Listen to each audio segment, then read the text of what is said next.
if you're asking people to review a file, one of the ways you can do it is by sharing it, but just with review access. So if I click at the top here and I click on editing, I then have this option to open in review mode only.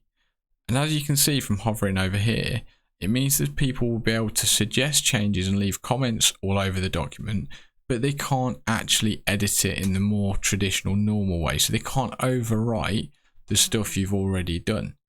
So this is often really good if you want people to comment and reflect on something you're currently writing. So I'm currently in the middle of writing a policy for the school. So this is something I might use if I want to share that with people so they can comment and make suggested changes to that policy.